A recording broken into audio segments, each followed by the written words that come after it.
নায়িকা বোঝেন মায়েরা, নায়িকা বোঝেন? আস্তে বাবারা, নায়িকা বোঝেন? বলতে পারেন দাদা নায়িকা বুঝবো না মানে? আমরা বাংলাদেশে বসবাস করি, যারা অভিনয় করে তাদেরকে নায়িকা বলা হয় নাকি? মায়েরা, তাই না? আহারে কি সুন্দর অভিনয় গো! এমন একটা সিন চলতেছে টিভির ভিতরে, এমন সময় কারেন্টে চলে গেল, কেমন রাগ হয় বলুন? মনে হয় টিভিটা ভেঙে ফেলে দে। ও দিদি, আলমারিতে কত সুন্দর ভাবে কাপড়গুলো সিজিয়ে রেখেছেন, কিন্তু আলমারির সাইডে সম্মুখে আছে দুইটি গ্লাস, ওই গ্লাস দিয়ে একটা ভেঙে যায়, গ্লাস লাগানো যায়। আর এই আলমারি যদি একবার গ্লাস ভেঙে যায়, কে বলো? যদি এই গ্লাসটা ভেঙে যায় আর গ্লাসটা কি জোড়া দেওয়া যাবে? যাবে না।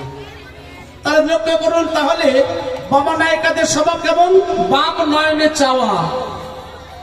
দুই প্রকারের নায়িকা, ডানা নায়িকা আর বাবা নায়িকা। কারণ বৃন্দাবনের নায়িকার শিরোমণি হচ্ছে শ্রীমতী রাধারানী, ভালো করে বুঝে নিতে হবে। তাহলে বাবা নায়িকাকে, ডানা নায়িকাকে এখানে বিচার করা যাবে। ও মা, কোন কোন দিদিরা একটু স্বামীরা একটু ভুল করলে বেশি গালাগালি করবে? হাত তুলুন তো দেখি। দাদা মনের কথা তো খুলেই বললেন, আর বলি আগেকার দিনের নিয়ম ছিল, দিদি একটু ভালো করে বিচার করবেন। আগেকার দিনের নিয়ম ছিল, যদি কোনো শ্বশুর মশাই বৌমাকে দেখতে যেতেন, বৌমাকে বলতেন মা তুমি চুলগুলো ছেড়ে দাও তো, বলতো না? মা একটু মুখটা হা করে তো দেখি তোমার দাঁতের পাটিগুলো ঠিক আছে কি না। এখন দেখা হয় কি এটা না। তারপরে বলবে মা এই যে বারান্দার উপরে জল দিলাম, একটু হেঁটে যাও তো। ও মা, যারা স্বামী একটা কথা বলে 10টা কথা শোনায়, তাদের কি হচ্ছে বলা হয় ডানা নায়িকা। এদের গরমের কাছে দিতে পারবেন না।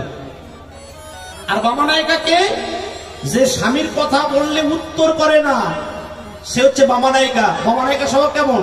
ধীর স্থির চলা। আর আরেকটা মেয়ে মানুষ হাঁটলে দেখবেন শব্দ হয়, হয় না?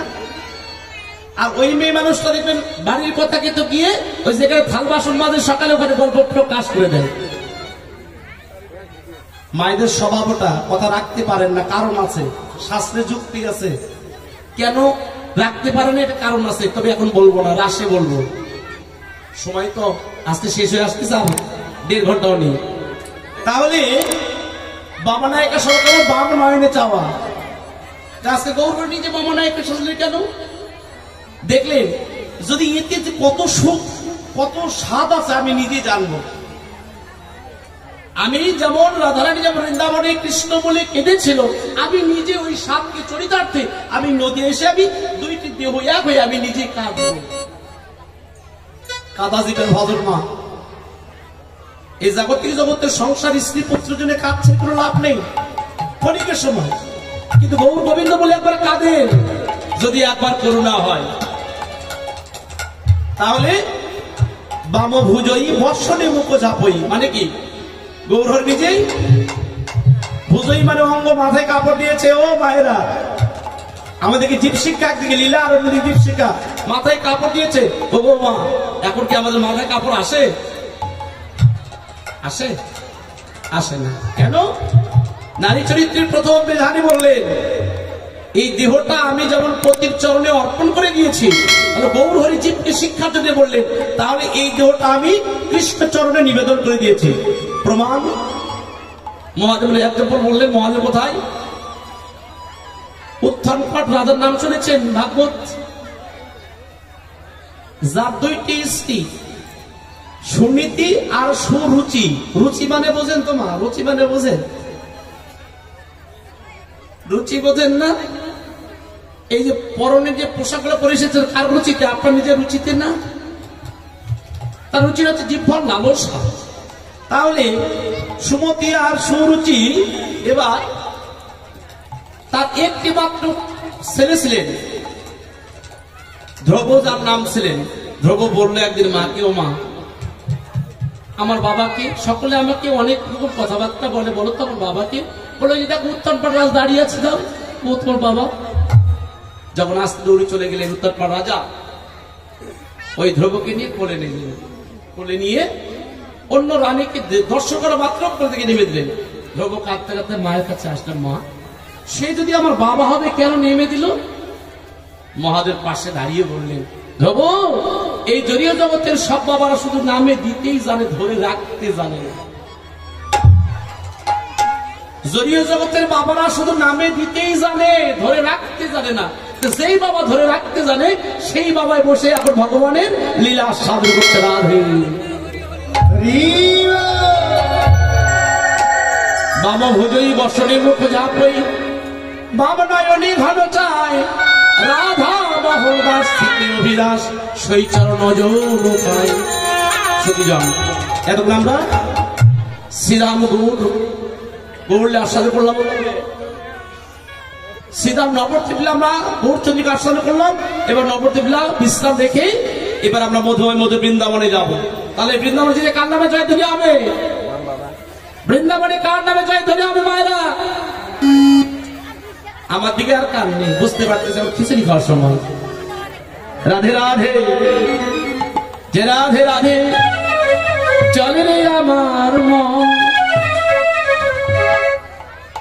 ওই যে মধুর বৃন্দাবন,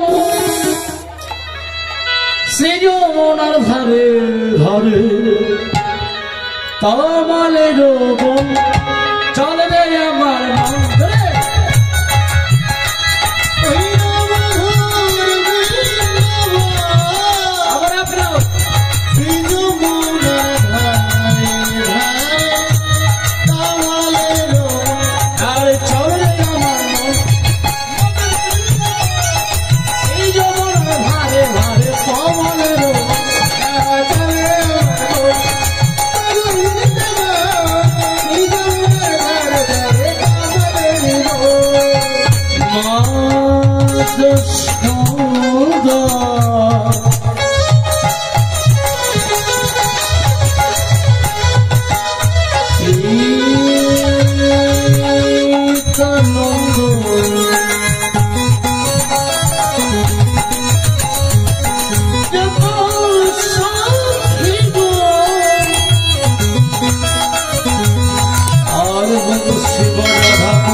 রাধে রাধে রাধে রাধে, বৃন্দাবনে একই কথা হবে। রাধে রাধে জয় জয়। তাহলে এবার মায়ের কমল ধরে দিচ্ছে কি? বাড়ি থেকে বলে এসেছেন নাকি? ওগো তুমি যাবে কিন্তু অনু দেবে না, যদি স্ট্রাইক করা থাকে তাহলে বলবো না। রাধে রাধে, হরি বল রাধে রাধে, জয় রাধে গোবিন্দ। কি বসতে হবে? ভজমান ভজমান ভজমান শ্রী রাধে, রাধে রাধে রাধে রাধে, সকলে রাধে রাধে রাধে রাধে রাধে রাধে রাধে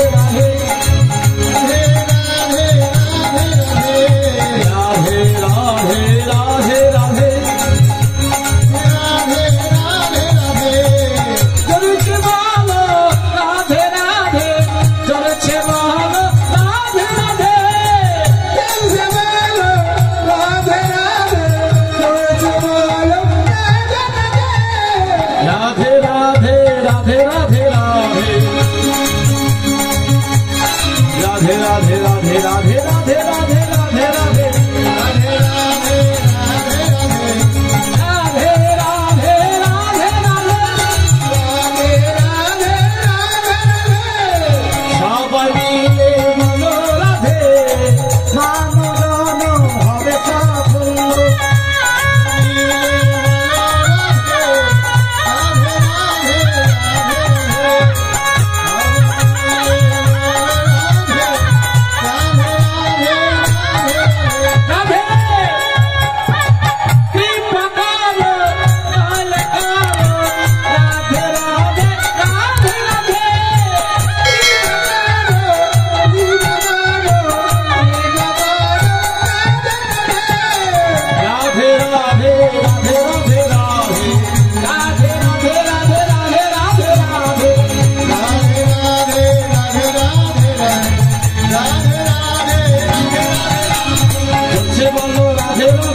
মানে ভালোবাসা করো কি কি দিয়ে প্রেম ভক্তি দিয়া করো কৃষ্ণ নামে রস প্যার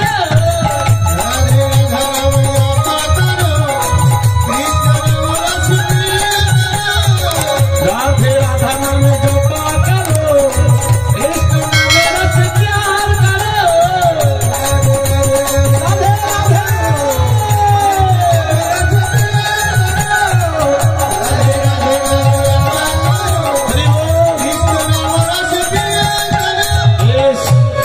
রাধা নামে ধ্বনি দিয়ে আমরা কোথায় পৌঁছে গেছি?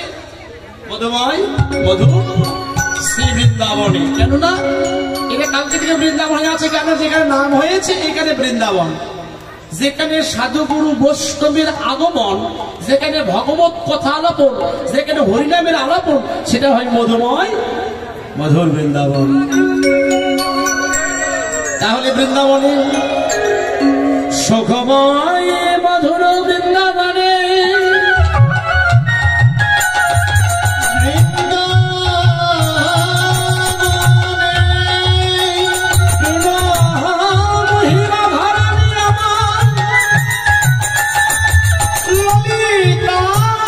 বিশাখার গল জড়িয়ে ধরে গো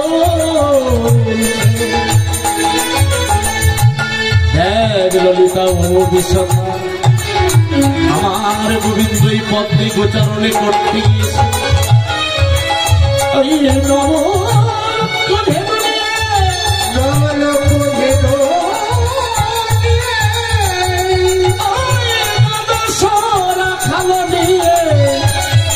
এই পথে ভগবান সকালের অনুগত করে গিয়েছে ভগবতী। ও ললিতায় ও বিশাখারে আজকে আমার মনটি বুঝি ভালো লাগছে না।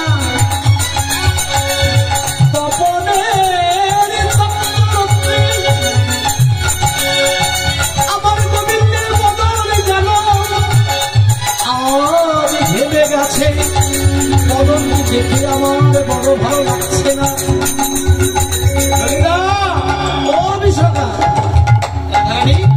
অট্টালিকার উপরে বসে বসে সখীদের সঙ্গে সখী পরিবেষ্টিতা হয়ে প্রাণ গোবিন্দের কথা ভাবনায় আস্বাদ করছে। এমন সময় দেখে পূর্ব গগনে তপনে তপ্তরুদ্ধে রাধারানী মনটি আছে কেমন হয়ে গেছে। দেখ আমার গোবিন্দ গেছে এই পথে, তবে আমি দেখতে পারিনি তার বদলটি। আমার বড় কষ্ট লেগেছে আজকে। কেন? যে প্রিয় মানুষটির সঙ্গে যদি দেখা না হয় সেদিকে তো ভালো লাগে না। সখীরে দেখে দেখ ও ললিতা ও বিশাখা আমার গোবিন্দ কি করলো? ওরে সকালে গোধন লইয়া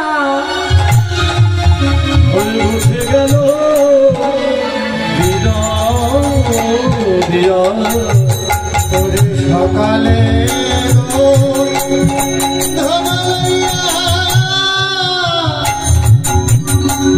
ওরে রঠে গেল সকালে ধন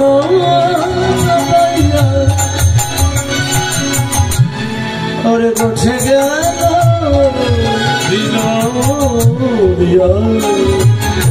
সকালে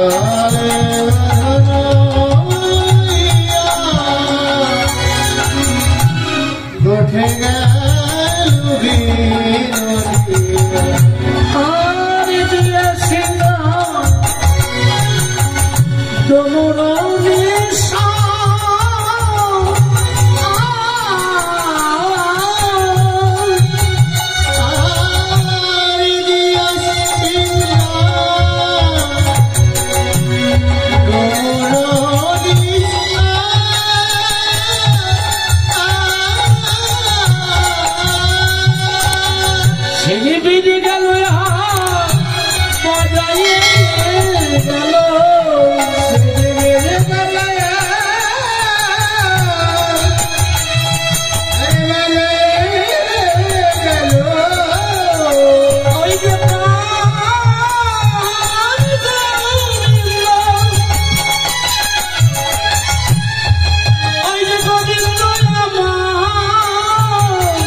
Did